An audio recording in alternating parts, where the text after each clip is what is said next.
In today's video, we're going to answer a very important question. How much does winning a Super Bowl impact the value of a certain athlete's sports cards? But first, here's your intro. I'm filming this. This is obviously not the normal Friday weekly recap.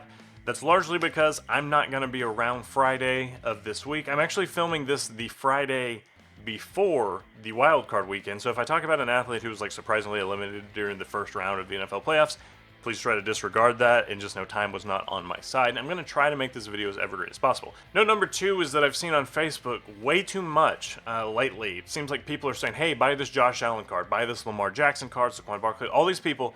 He's saying buy these cards before they win the Super Bowl because then they're going to really gain a lot of value. And I don't know that that's true. I don't know that it's not true. I just am not positive whether or not it's true. So in today's video, I want to look at that specifically. We're going to go to cardladder.com. We're going to look at the previous Super Bowl winners and just see how winning the Super Bowl impacts the value of their cards. So we're going to start it off with Patrick Mahomes. I'm going to go full screen here, mostly at least, because I want to compare not only the athlete, but like the overall index as well. If you haven't seen my card ladder videos in the past, it indexes cards. Here's like a list of all the cards that are included in this Patrick Mahomes index, gives them this like overall market value, and it just tracks their sales on eBay and other platforms to develop some kind of trend line.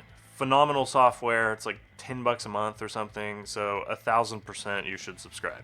It's not an affiliate thing. It's just like you should definitely check it out. It's so worth it. And then on the left is a football card index, which looks at like some popular like stars, modern stars, some retired. It just indexes football cards to determine value of like what's being traded over time. So we want this here as a reference and this here to see Super Bowls. Control, independent variable, I think. So Mahomes won the first Super Bowl in mid-February, early mid-February of 2023. So this was his first of the back-to-backs. It wasn't his first Super Bowl. But it looks like his cards climbed from about 40,000 to about 45. So it's not a huge increase, honestly. And then it looks like his cards continue to largely follow this overall trend line of everything just steadily dropping in 2023. But then he wins Super Bowl number 2 back-to-back in February of 2024, and that's when it becomes very clear that it's like, oh, this guy is probably the best to ever do it. So his cards spike like crazy. If you remember this Super Bowl, this one's the one where it's like, hey, the Chiefs don't have it this year. This is the worst team Mahomes ever had. They lost quite a few games that they shouldn't have, and they kind of limped into the playoffs. And then Mahomes proved that until he's actually beaten in the playoffs, he is the guy that you always got to worry about. And his cards swell big time as a result. I don't want to say all of this growth right here is from just winning the Super Bowl. I don't think that that's fair. I think that's from going whatever they went 15-2 this season. But I do think going from here to here, this is about a 25 to 30% increase. I think all of that has to do with just winning the Super Bowl. Travis Kelce is another one because obviously they're on the same team. Travis Kelce's not quite as clear because his cards have, I mean, honestly, he didn't see any kind of dip like Mahomes did that kind of follows the market. But it's just hard to say how much of this is from winning the Super Bowl, how much of it is just like dating Taylor Swift and being in all these headlines and having this new audience of fans that are introduced to him. So I don't know that Kelce is a very great example. So the Rams won the Super Bowl 2 years ago, I believe, right? So we're going to check out Matthew Stafford and all time. Cool. So here's the football card. It sees a huge, just in general, we've talked about this before, during the pandemic, all the cards went nuts. And it looks like the market has basically halved itself from where we saw the all-time high during the pandemic. But compared to where it's at now versus where it was at in the years leading up, we're still up so much that seeing it stabilize here is just a great sign for sports card investors. Sports cards are not going anywhere. Stafford wins the Super Bowl. It's so hard to tell. He won the Super Bowl in 2022. The spike here is April 1st of 2022. Stafford's spike came early.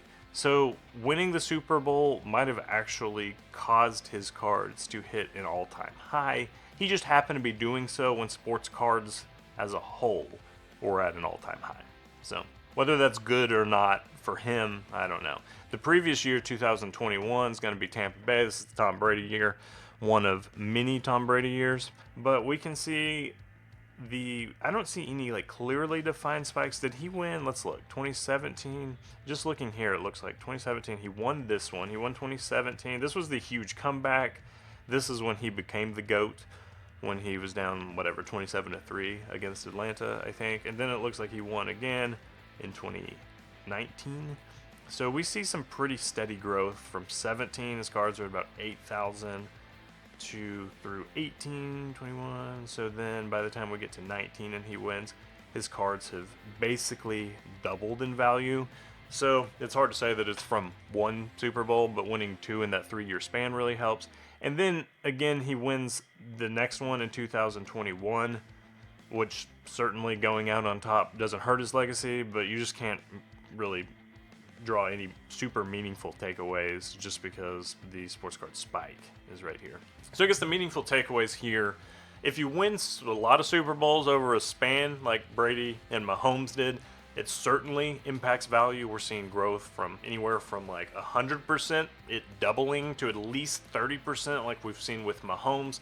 And then it's hard to say outside of that, just because all the recent Super Bowl winners really were impacted by that sports card bubble that we saw in 2020 to 2022, where there's just not a whole lot of useful information because it's such an outlier in trend. So I would never buy cards going into the playoffs just hoping that the athlete wins the Super Bowl and you can sell them. At most, you're probably looking at a 15 to 20% profit increase. But I would, if your athletes that you're buying or holding on to win the Super Bowl, particularly if they're not a Mahomes or maybe even a Josh Allen, somebody that you think can win multiple Super Bowls, that's a good time to unload them. It does seem like there's a spike after the Super Bowl for most of these athletes, and it does generate some kind of demand. So don't buy cards to sell at that time, but don't hesitate to sell your cards after they win if you're already holding them and you're looking for a surefire way to maximize quite a bit of your value. See you next time.